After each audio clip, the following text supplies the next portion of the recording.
Hello, நான் உங்கள் SS. இன்றைக்கி ஒரு சூப்பரான ஒரு சத்து மாவு தான் பார்க்க போகிறேங்க. இது குழந்தைங்களுக்கு ரொம்ப பிடிக்கும். அதுக்கு நான் என்னென்ன அளவு எடுத்துருக்கனோ அதே அளவு எடுத்துக்கோங்க. சோளம் 1 கப் அளவுக்கு, 1 கப்னால் 100 கிராம். இந்த சின்ன டம்ளர்லேயே நான் அளந்துருக்கேன். நீங்கள் கப் இருந்தாலுமே அது 50 கிராம் 100 கிராம் கப் இருந்தால் அதில் அளந்துக்கோங்க. எந்த நம்ம டம்ளரில் எடுக்கிறோமோ அதே அளவு தான் எல்லாமே எடுக்கணும். சோளம் 100 கிராம் 1 கப் அளவு எடுத்திருக்கேன். அதே மாதிரி பச்சை பயிறு 1 கப், அப்புறம் கம்பு 1 கப்பு,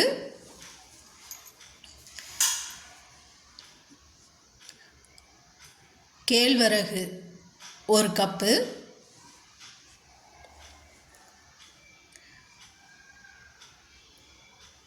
திணை 1 கப் எடுத்துக்கலாம். இதில் நீங்கள் மக்காச்சோளம் இன்னும் வேறு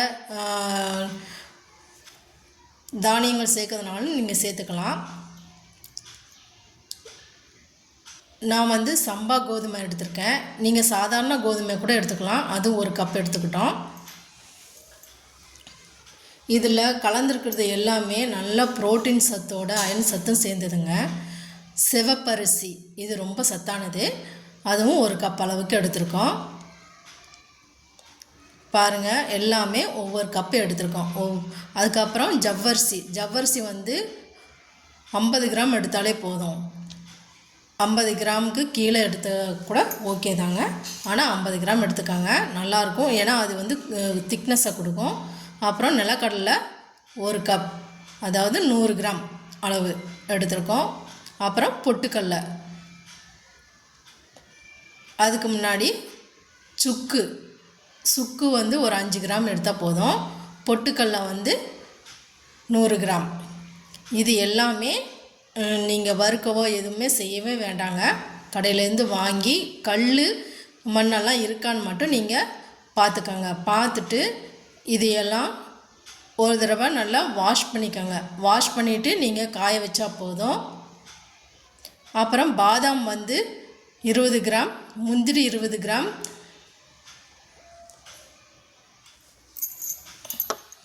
ஏலக்காய் 10 கிராம், அதுக்கப்புறம் குண்டு வெல்லம் அது 1 கால் கிலோ கூட நீங்கள் ஆட் பண்ணிக்கோங்க. ஆட் பண்ணி மிஷினில் கொடுத்து இந்த மாதிரி அரைச்சி வச்சுக்கோங்க. அவ்வளோதாங்க, சூப்பரான சத்து மாவு ரெடி. இது எப்படி செய்யலான்னு பார்க்கலாம். அதுக்கு ஒரு பால் குக்கரோ இல்லை ஒரு சின்ன ஒரு பாத்திரமோ எடுத்துக்கோங்க. அதில் 2 ஆளுக்குன்னா 2 டம்ளர் தண்ணி ஊற்றுங்க. எத்தனை ஆளுக்கு வேணுமோ அந்த அளவுக்கு தண்ணி ஊற்றிக்கோங்க. ஊற்றிட்டு அது கொதிக்கட்டும். இப்போ 2 ஆளுக்குன்னா 2 பேருக்கு வேணும்னா 2 ஸ்பூன் போதும். 2 ஸ்பூன் போட்டு கொஞ்சமாக தண்ணி ஆட் பண்ணி அதை மிக்ஸ் பண்ணிக்கோங்க. ஒரே நிமிஷத்தில் மிக்ஸ் பண்ணிடலாம். இப்படி மிக்ஸ் பண்ணி வச்சுக்கோங்க. தண்ணி கொதித்த உடனே இது கொஞ்சம் கொஞ்சமாக ஆட் பண்ணி மிக்ஸ் பண்ணாலே போதும். இது கூழ் மாதிரி வராதுங்க, பால் மாதிரி தான் இருக்கும். ஆனால் அது ரொம்ப தண்ணி பால் மாதிரி இருக்காது. கூழுக்கும் பாலுக்கும் நடுவில் இருக்கிற கன்சிஸ்டன்சியில் வருங்க. சூப்பராக இருக்கும்.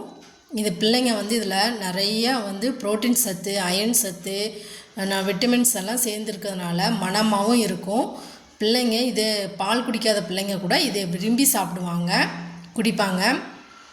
இதில் இருக்கிற ஏலக்காய், முந்திரி, பாதாம் அதெல்லாம் ரொம்ப சத்தானதும் கூட, மணமாகவும் இருக்கும்.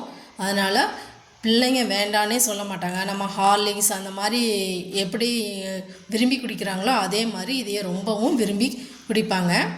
இதோட 1 டம்ளர் நீங்கள் ஊற்றி வச்சிட்டிங்கன்னா ஏதாவுன்ட்டு வடை அந்த மாதிரி பஜ்ஜி எதனும் செஞ்சு வச்சிங்கன்னா பிள்ளைங்க நல்லா சாப்பிட்டுக்குவாங்க. தேங்க்யூ ஃபார் வாட்சிங். எக்ஸ்ட்ரா சர்க்கரை கூட ஆட் பண்ணிக்குவோம்.